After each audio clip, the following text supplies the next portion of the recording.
Back pain is quite disabling for a fair few people. Um, a lot of our clients find that they struggle to get out of bed, or they struggle to get up, or just getting moving first thing in the morning is quite hard, especially if they've been still for a little while. So I'm going to go through some stretches that might help. Obviously, if you've got back pain, and you haven't been seen before, or you have back pain and you're not sure what to do, the best advice we can give you is go and get it checked. Come and see a physio, because yes, we are very good at moving and getting the body moving. But come and get it checked if you feel that back pain is an issue for you and you don't know what's causing it, because the way to get better is find out what's causing it first. Then you know what you're dealing with. But I'm going to go through some of the standard stretches that we generally do with some clients that can help ease back pain before you get out of bed in the morning. So commonly, if you've been static overnight, whichever way you tend to sleep, you might find that just getting up in the morning is the worst thing you can do. It's 37 degrees today, so it's really, really hot today. So hot packs are not something that most people would want to do today. Um, but yeah, currently where I am in Perth, it's a 37-degree day. So the thought of a hot pack on your back is probably not the best thing for you. However, it is very, very good for letting the muscles relax. Um, the other thing, if you are in a colder climate or more in the winter sort of weather where you might like to feel a bit of warmth, is to use a hot blanket. So if you've got a hot blanket, my little one calls them a bed heater, but it's the electric blankets that you can switch on before you get moving. Just having that on might just relax your muscles enough to allow you to move a little bit more freely. We have some of our clients whose spouses are very nice to them and get them a cup of tea or coffee in the morning and bring them a hot pack as well. So if you can convince your other half to do that, that's probably not a bad way to go to. But yeah, it's having something warm where you feel that your tissues are warm. They're not cold, because if you're cold, you tend to do this and everything gets a little bit worse. Put a bit of heat underneath you if that works for you. If not, and you're not bothered, don't worry about it. Don't stress. So I'm just going to get up on our bed here and show you a couple of things you can do to get yourself sorted in the morning. Like I say, it's pretty hot here today. So if you're lying in bed, most of us, if you lie and you're flat that way, you might find that it pulls you into a bit of an arch in your back because your hips and hip flexors are tight, and our back pulls into an arch because our back muscles can be tight. So it can be one or the other. You might want to start in this position here, okay? From this position here, have your hot pack underneath you and just let your muscles relax, okay? One of the easiest ways to also stretch is just let your knees fall to the side. Not great if you have sacroiliac joint problems, because it can pinch your sacroiliac joint. So if you do and you find that aggravates you, don't do this one, but this is a nice one for inner thighs as well, just while you're waiting for the body to heat up. And you're just starting with a nice few easy deep breaths.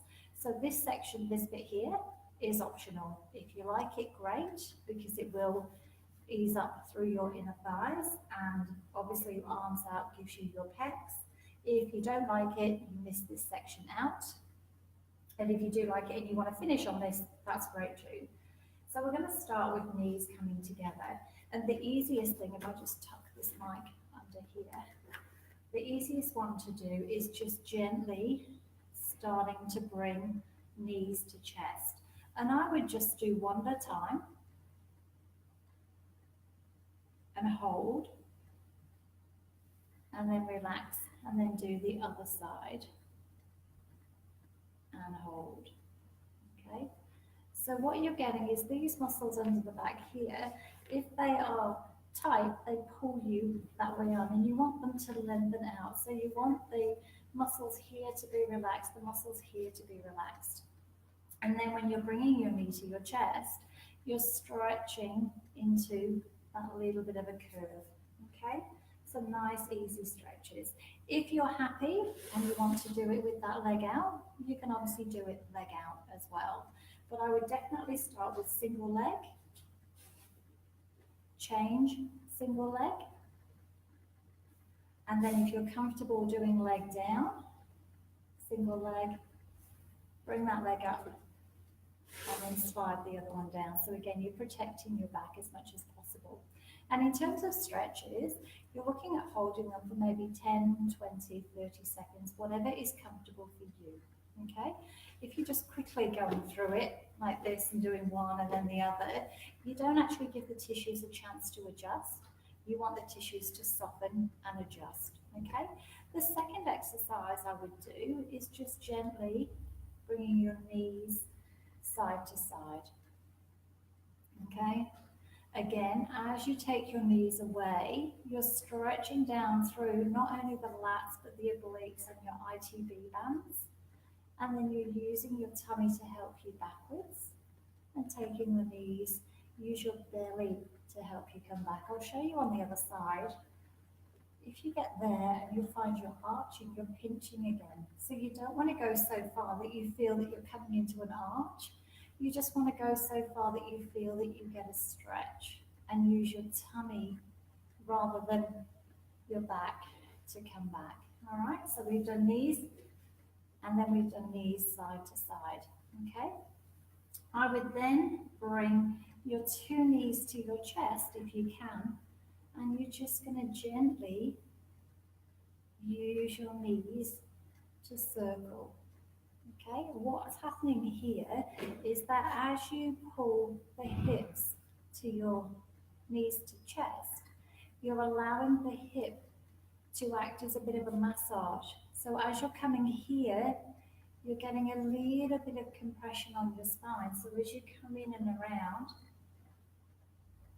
you use your hands to do the movement. So your legs are passive, your legs are just nice and soft. Okay, and then we're swapping to go the opposite way around, and we're just using the hands to do the massage or to do the movement, okay? And you can see as I come up here, my back's going to flatten a little bit here, and I'm getting a little bit of hip movement as well as pelvic movement as well as back movement, okay? Another exercise that would then work is taking that single knee to the chest, because it's comfortable here, it's just been there, and then taking that knee across to the opposite shoulder, okay? So knee to chest, and then knee to opposite shoulder. And again, knee to chest, and then knee to the opposite shoulder. Okay. Some people might prefer on that one, if you want to bring in a bigger glute stretch, just cross your leg over, hands through here, and you're pulling this way. So this leg here, cross your knee over, so it's in that figure 4. Hands go through, and you're bringing the knee in that way. In that position here, this knee is facing outwards, okay? And you'll get a stretch on this side. So if I swap legs over, I can come from that knee stretch to placing my knee on here, so it becomes a bit of a flow. Hands go through, and I bring in here, and my stretch is here, okay? And again, just easing into it. Be careful that you're not really curling and arching the back up. Keep everything nice and still so you feel the stretch in the tail. You're not really feeling it, but it's pulling. So the first two, leg out and leg in, are about getting the knee and the hip moving and starting to wake up one side of the back. Okay. The second section, knees side to side, is about just getting your QLs, so your quadratus lumborum and your lats starting to move, and you can increase it by having the hands side to side. The third stretch is knee in, and it's just getting hips and everything moving together, circling both ways. And the last stretch is about your glutes. So again, if you want to bring it in from here, and then take the leg across and bring glutes in, that will work quite well, okay? The next sort of thing is getting out of bed, okay? And most of us will then just go, ugh, and try and get up this way. What I would suggest if you struggle to move in the bed is look at getting some muscle support around the hips, okay? So if you push through the legs and move the tail, okay? And then you allow the chest to come across and you roll, okay? If you're finding that that movement lifting up is quite sore, you can give yourself some support with your hands and lift. So if I'm quite acute through my spine and I don't know how to get up, I'm going to give myself some support by squeezing on my hips, lift and move my hips.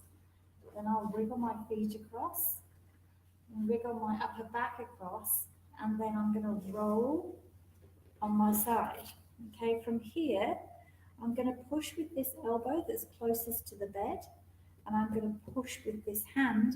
My feet are going to come to the edge of the bed so that as I drop my feet, I'm pushing to come up.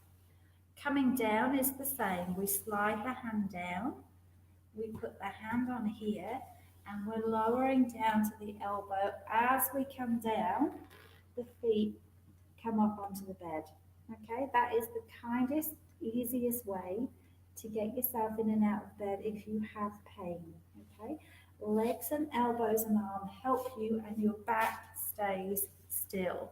Then from here, you can bum walk. I'm just going to wriggle back up here. You can bum walk to the edge, and then you put your weight through your feet to stand up, weight through your feet to sit back down. Okay, I'm just going to squat on the floor again so you guys can see me. That's the easiest way to get yourself in and out of bed. Okay, if you struggle with pain and you struggle with moving, the last thing you want to do is to load your tummy by doing a load of sit-ups. So think about rolling sideways, think about keeping the back and the pelvis as still as you can, and use your legs and use your arms as some levers, and they can then help you. Okay, if that doesn't work for you, and it doesn't matter what side of the bed you get out of, it's really what's comfortable for you. But if you find that doing that works, then that's how you need to start thinking about things. Okay, the way of actually moving and the way that works for you is what you need to do. You know, we can have all the expert advice in the world, but at the bottom line is if it's not working for you, you don't do it anyway. So that's where you need to tell whoever's looking after you, or tell us if we're looking after you that, you know, I don't like it, it doesn't work. In which case we need to have another think and we need to find a better way for you to do it. But in terms of lying, in terms of moving, keep your back as still as possible. The more that you're doing that's moving it, if you're very, very sore, the more your brain's getting messages saying this hurts, this hurts, this hurts. And then you start getting that loop and that cycle of every time I move, it hurts. Every time I move, it hurts. So you become a little bit more immobile. And the more immobile you become, the more sore you become because your muscles aren't working. And then you get into this downward spiral of pain. And the easiest way to get out of that spiral of pain is to then send messages to the brain, which is, when I move, it's not that bad. When I move, it doesn't feel too bad. I can find that I can move and it's not as painful, or moving is fine, moving is pain-free. And we just need a way for you to start moving that's pain-free. So it's a little bit of a shift in your mindset. It's a little bit of a shift of, every time I do this, it hurts. It's a little bit of a shift to say, actually, I can do this and it's great. Actually, I can do this and it doesn't hurt. So I'm going to carry on doing this and repeating doing this because this is improving and I get better. So in terms of stretches, they're easy ones to do. Like I said before, if you've got somebody kind enough to go and get you a hot pack in the morning, that's the best way to go. If you like heat, try the stretches, see if they work for you. Obviously, you know, caveat is if you have acute back pain and you haven't been assessed and, you know, you don't know what you're doing, don't just try stretches at our, you know, say so. These are things that we found work for our clients, and they're relatively easy in terms you're already lying down in bed. Quite hard to get down and up from the floor if you're finding that getting down and up from the floor is hard work for you. But yeah, basic stretches, put some heat on beforehand if heat works. Try it before you get out of bed if you're somebody that hobbles around in the morning and it takes you, 5-10 minutes until you've had a hot shower to get yourself going. It might work. It might be something that can just give you a bit of relief before you get out of bed. Or similarly, if you've been away camping, or you've slept in a strange bed because you've been away on holiday, it's just some tricks that you can have up your sleeve to alleviate things if it works. All right, hope you enjoyed that. We'll have some more tips and tricks, but that was stretches that you can do before you get out of bed, or if you've been static for a little while, lying down, that might help ease your discomfort around your pain so that the muscles free up enough for you to move happily. All right, see you soon.